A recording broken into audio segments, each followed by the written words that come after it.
Hi guys! Meron na naman kami nakuha saging ngayon. Ayan po ang aming saging na kakainin today. Ang sarap ng saging. Ganun, hinog naman doon na ah. Naiuban na ako lang. Buwang na. Bawal kasi to, ano, buwang na kayo ni ba? Bawal kasi to ng ganito yung over na siya kasi maasim na siya. Ang tawag ng saging na to ay puluta. Puluta. Pag nag-inom ka, kailangan mo ng puluta. At dahil may hangover. Oh, ay, bulad! Dapat tawas naman mo. Dapat lingod, magod na puluta, di makauno. Itong saging na to, dapat hindi masyado siyang i-over talaga na matanda. Kasi nga, di ba pag matanda, medyo wala na masyadong lasa. Charot lang. Charot lang. Punta tayo dito ngayon sa garden kasi nang lunaw eh.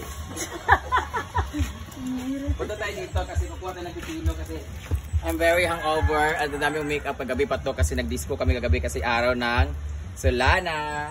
Hindi kami nakapanglalaki dito. Pati na pipino kasi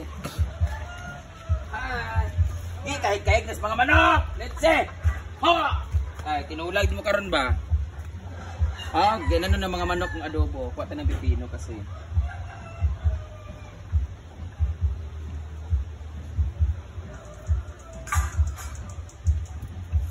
dalawa lang kukunin natin. Diyan lang muna sa puno yung iba. Kakain tayo ng pipina. Fresh from the farm. At wala po tong wala siyang halong chemical like fertilizer na abono na ano. Agayaw. Kakainin na natin siya. Tara, ang dami ng tunik-tinik. Ito ganito fresh na fresh talaga yung pipino pa ganito. Pero gusto ko yung Japanese pipino talaga. Tara. So, kakainin na natin yung pinitas natin.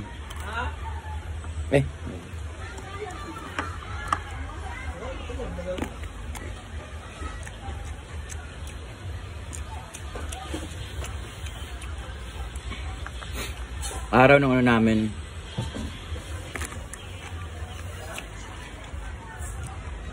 Ng barangay namin, kaya may disco kagabi. So, galing kami sa isang party from Naawam. Thank you people of Naawam. Thank you sa inyong lahat. Dumiretso kami kagabi sa disco.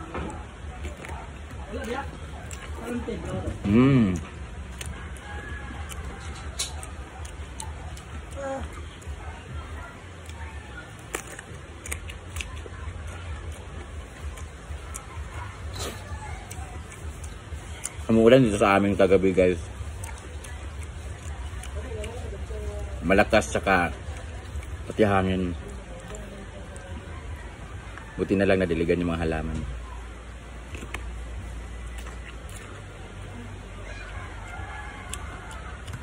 Parehasa kanina ba pabrihi tapos balik dahil katulad to. Ano nagpatya dahil pasagli na dari.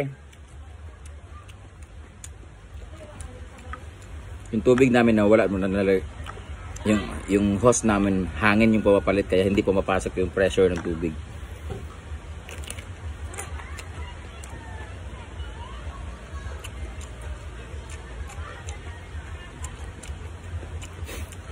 Dapat bumili ka ng pipino, dapat yung fresh saka hindi masyadong mataba saka matanda kasi iba na yung lasa nun, iba ang presko na ano.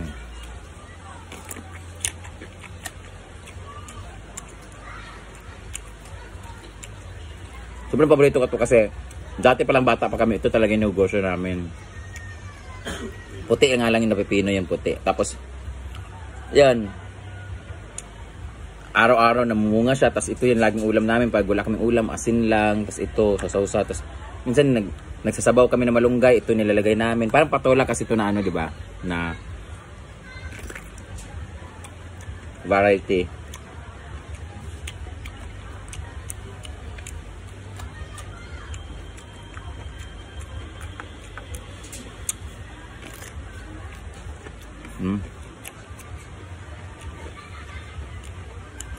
Iba pa rin ang lasa ng puti. Ito kasi minsan merong pait-pait na balat niya. Pero masarap ang pipino pag kinain mo siya pati balat.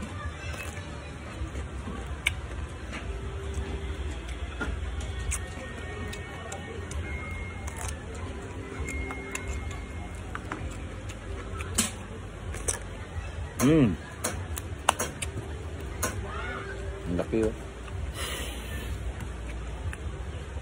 Bye-bye, kain na kayo.